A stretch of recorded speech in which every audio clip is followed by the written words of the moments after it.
Қайырлы күн, құрметті ұстаздар, оқушылар. Менің есімім Зейнулла Мадияр, Ахмет Байтұрсынұлы атындағы нөмірі 211 орта мектебінің 10 сынып оқушысымын. Отаным қасиетті туған жерім номинациясы бойынша еріктілік жобамның тақырыбы қасиетті жер ұрпаққа аманат. Туған жер кіндік қанымыз тамған мекен. Өткеніміз бен болашағымызды жалғап тұрған қасиетті ұғым. Қазақ халқы ежелден жерін киелі санаған. Әр төбесі тарих, әр тасы шежіре, әрбір бұлағы өмірдің белгісі. Туған жерді сүю, отанды сүюдің бастауы. Ал отанды сүю әрбір азаматтың қасиетті парызы. Қазіргі қоғамда жастардың бос уақытын тиімді пайдалану және олардың қоғамдық пайдалы істерге бағыттау маңызды міндеттердің бірі. Бүгінде жасөспірімдердің қоғам өміріне белсенді араласуын арттыру, олардың бойында азаматтық ұстаным мен туған жерге деген жанашырлықты қалыптастыру ерекше мәнге ие. Осы үдерісте еріктілік қызмет пен салауатты өмір салтын насихаттау маңызды рөл атқарады. Осы бағыттарды дамыту, жастардың игі істерге жұмылдыру қоғамның тұрақты дамуының негізгі болып табылады. Бұл жобаның өзектілігін айқындайды.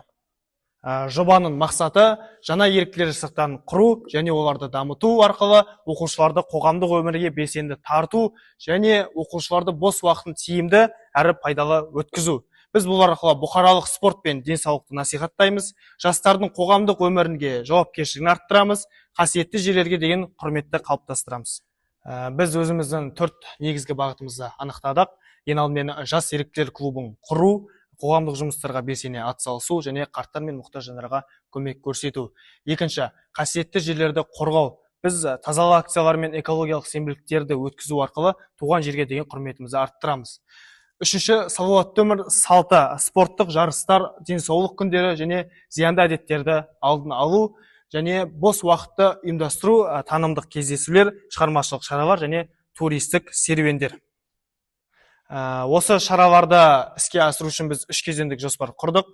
Ең алдымен бізде дайындық кезеңі, жоспарлаймыз, іріктейміз және ақпарат таратамыз. Екінші кезең бізде негізгі іс-шаралар, акциялар, спорттық шаралар өткіземіз және қорытынды кезең талдаймыз, марапаттаймыз. Әр кезең алдыңғысының нәтижесіне сүйенеді, дайындықтан іске асыруға, іске асырудан жетістікке дейінгі мақсатты жол.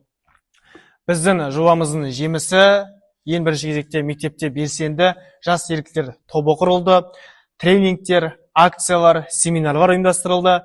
Ең бастысы бізде жастардың белсенділігі мен азаматтық ұстанымы артты.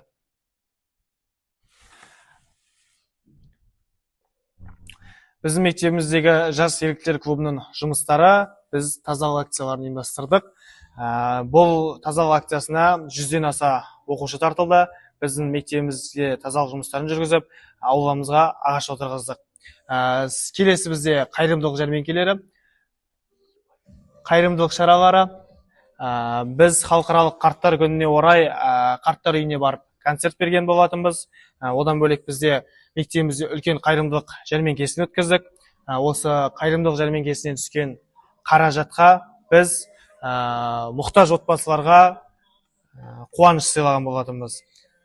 Сондай-ақ бұқаралық спорт түрлерінен мектебімізде жарыстар өткізілді. Ұлттық ойындар жарысы және мектебіміздің оқушыларының арасында футбол, волейбол, баскетбол ойындарынан жарыстар өткізілді. Сондай-ақ оқушылардың отанға деген құрметін арттыру мақсатында мектебімізде патриоттық шаралар өткізілді.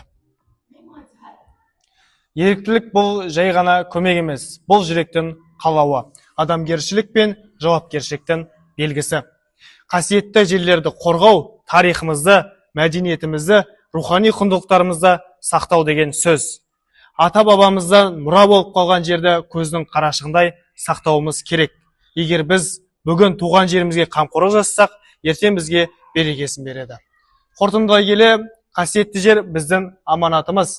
Табиғатты қорғап, тарихымызды сақтап, қоғамға пайдалы болу арқылы осы аманатқа адал болайық, туған жерімізді көркейтіп, келешек ұрпаққа аман жеткізуге әрқашан дайынбыз. Абай атамыз айтқандай, сен де бір кірпіш дүниеге, кетігін тапта бар қалан. Отанымыздың, туған жеріміздің дамуына, өркендеуіне бірге атсалысайық, бір кірпіш болып қаланайық. Назарларыңызға рахмет.